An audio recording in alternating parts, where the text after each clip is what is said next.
انا فی خلق السماوات والارض، بے شک آسمانوں کی تخلیق اور زمین کی تخلیق میں اللہ تعالیٰ کی نشانیاں ہیں۔ بات دراصل یہ ہے کہ کعبہ معظمہ کے اندر اور کعبہ معظمہ کے باہر ارد گرد مشرکین نے 360 بت رکھے ہوئے تھے جن کی وہ پوجا کرتے تھے، ان کو وہ معبود مانتے تھے۔ تو جب یہ آیت نازل ہوئی، اس سے پہلے والی آیت نمبر 163، وَإِلَٰهُكُمْ إِلَٰهٌ وَاحِدٌ، کہ تمہارا معبود وہ تو بس ایک اکیلا معبود ہے، اس کے سوائے کوئی معبود نہیں۔ تو انہیں یہ سن کر بڑی حیرت ہوئی کہ معبود صرف ایک ہی ہے، اس کے سوا کیا کوئی معبود نہیں ہے؟ تو انہوں نے حضور صلی اللہ تعالی علیہ وسلم سے ایسی دلیل طلب کی جس سے اللہ تعالیٰ کی وحدانیت ثابت ہو، یعنی جس سے یہ پتہ چلے کہ اتنی بڑی کائنات صرف ایک ہی خدا چلا رہا ہے۔ حضرت عبداللہ ابن عباس رضی اللہ تعالیٰ عنہما فرماتے ہیں کہ قریش نے رسول صلی اللہ تعالی علیہ وسلم کے پاس حاضری دی۔ وہ آئے اور کہنے لگے کہ آپ اپنے رب سے دعا کریں کہ وہ صفا اور مروہ کے پہاڑ کو سونے کا بنا دے، تو پھر ہم اس سونے سے گھوڑے اور ہتھیار خریدیں گے، آپ پر ایمان لے آئیں گے اور آپ کے ساتھ مل کر جہاد کریں گے۔ آپ صلی اللہ تعالی علیہ وسلم نے فرمایا کہ کیا یہ تمہارا پکا وعدہ ہے، اور میری دعا پر اگر اللہ تعالیٰ نے اسے سونے کا بنا دیا تو کیا تم مجھ پر ایمان لے آؤ گے؟ انہوں نے کہا ہاں، یہ ہمارا پکا وعدہ ہے، آپ اس کو سونے کا بنوا دیں۔ حضور صلی اللہ تعالی علیہ وسلم نے اللہ تعالیٰ سے دعا کی کہ یا اللہ تعالیٰ یہ لوگ ایسا کہہ رہے ہیں۔ تو حضرت جبرائیل علیہ السلام تشریف لائے اور حضرت جبرائیل علیہ السلام نے عرض کی کہ اللہ تعالیٰ نے آپ کی دعا تو قبول کر لی ہے، لیکن اگر یہ لوگ آپ پر پھر بھی ایمان نہ لائے تو پھر اللہ تعالیٰ ان پر ایسا عذاب نازل فرمائے گا، ایسا عذاب نازل فرمائے گا جو اس نے آج تک کسی پر نازل نہیں فرمایا۔ یہ سن کر آپ صلی اللہ تعالی علیہ وسلم نے عرض کی کہ ٹھیک ہے یا اللہ تعالیٰ، پھر میری قوم کو آپ میرے ہی حوالے کر دیں، میں انہیں ہر روز آپ کے دین کی دعوت دیتا رہوں گا ثابت قدمی کے ساتھ۔ تو اس پر یہ آیت نازل ہوئی، انا فی خلق السماوات والارض، اور آگے 8 نشانیاں بیان ہو رہی ہیں کہ اللہ رب العزت کو، اس کی صفات اور اس کی نشانیوں سے پہچانو جو تمہارے سامنے ہے، چھپی ہوئی نہیں ہے یہ چیزیں۔ آسمان تمہارے سامنے ہے، زمین تمہارے سامنے ہے۔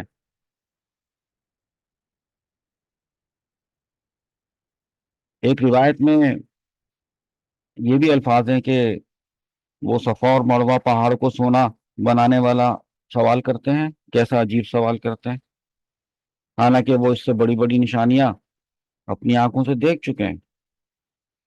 جب یہ والی آیت وَإِلَٰهُكُمْ إِلَٰهٌ وَاحِدٌ نازل ہوئی تھی تو مکے کے کفار کہنے لگے کہ ایک خدا، بس ایک خدا تمام لوگوں کا نظام کیسے چلائے گا؟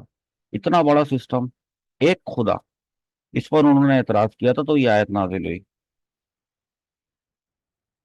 اور فرمایا گیا کہ اس سے وہ لوگ جان لیں کہ اللہ تعالیٰ ایک ہی ہے، بس ایک، ہر چیز کا وہ ایک ہی خالق ہے، ایک ہی مالک ہے، ایک ہی معبود ہے۔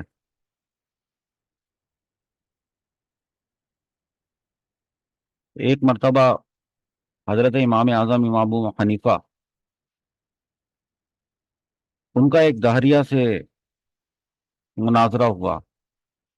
دہریہ اس کو کہتے ہیں جو یہ کہتا ہے کہ یہ ساری دنیا، یہ کائنات خود بخود ایک آٹومیٹک سسٹم کے تحت چل رہی ہے اور کوئی خدا نہیں ہے۔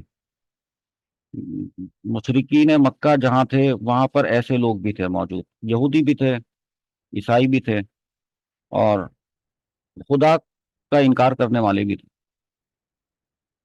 اور وہ دہریہ ایسے لوگوں کو کہتے ہیں۔ تو وہاں پر ایک دھاریہ تھا امام اعظم امام ابو حنیفہ رضی اللہ تعالیٰ عنہ کے دور میں، اور اس نے کہا کہ آپ ثابت کریں کہ اس دنیا کو کسی خدا نے بنایا ہے، کیونکہ وہ خود تو خدائی کا منکر تھا۔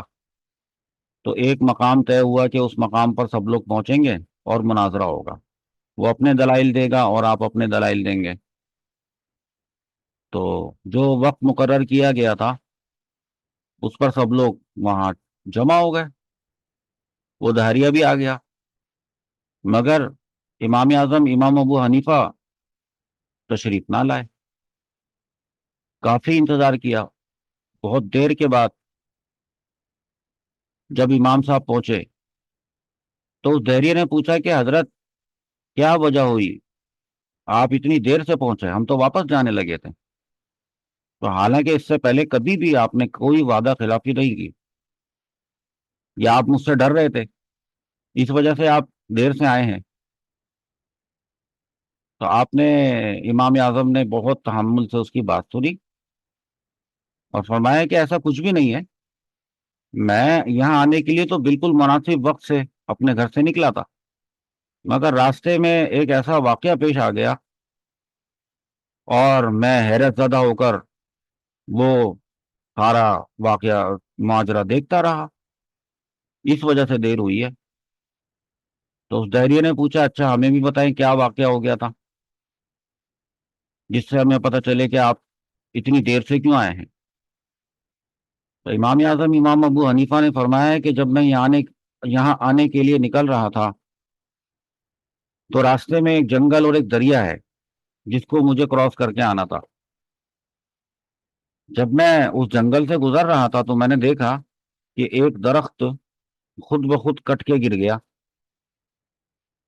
پھر میں نے دیکھا کہ خود بخود اس کے درخت کے تختے بن گئے سیدھے سیدھے، اور دیکھتے دیکھتے ان تختوں سے ایک کشتی تیار ہو گئی، کشتی دریا میں اتر گئی،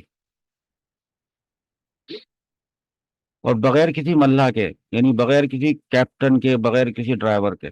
آپ کو پتہ ہے نا کہ کشتی وہ جب چلاتے ہیں تو وہ چلتی ہے ایک سمت میں، ورنہ تو وہ ادھر سے ادھر بھٹکتی رہے۔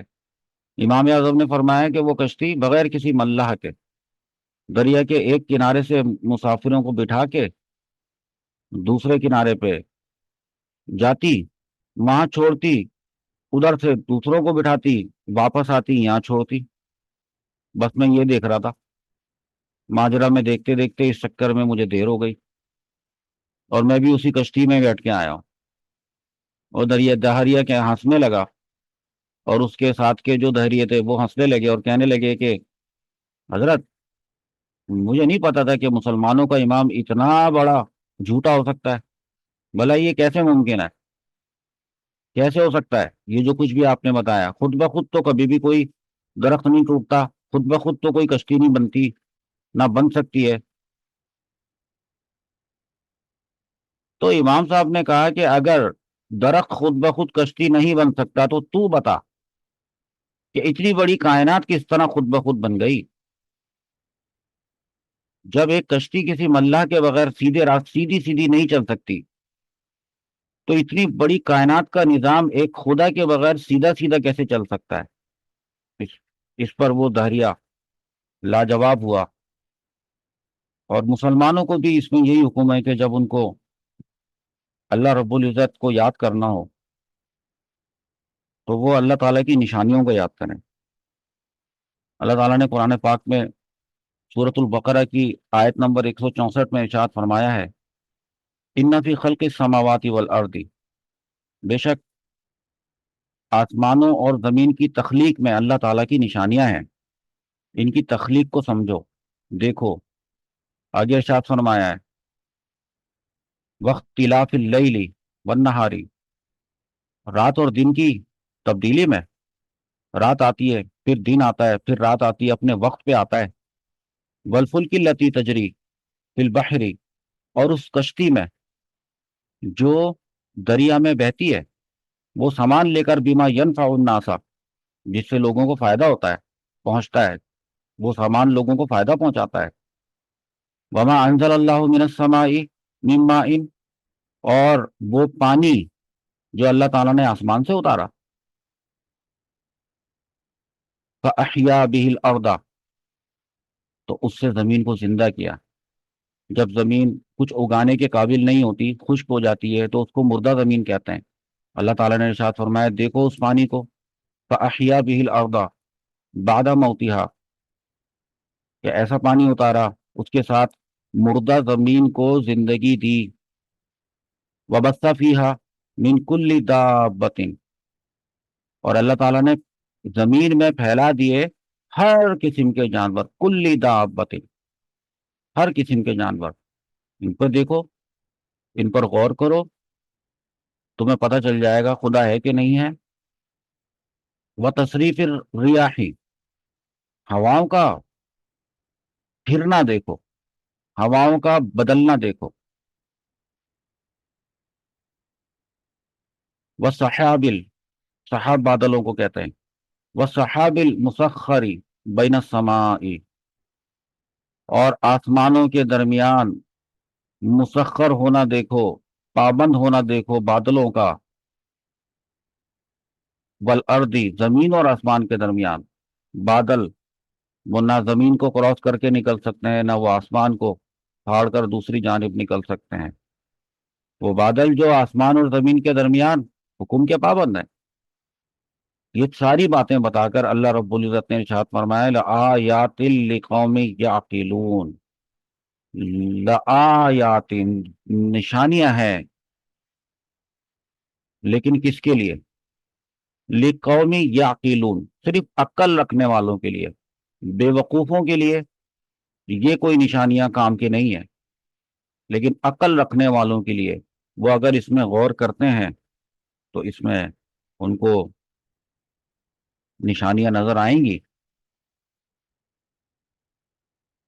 آ جائے گا حالات کی زد پہ جو کسی دن معلوم ہو جائے گا خدا ہے کہ نہیں ہے۔ آیت نمبر 164 کے بعد ایک نیا ٹاپک شروع ہو رہا ہے، آیت نمبر 165 میں۔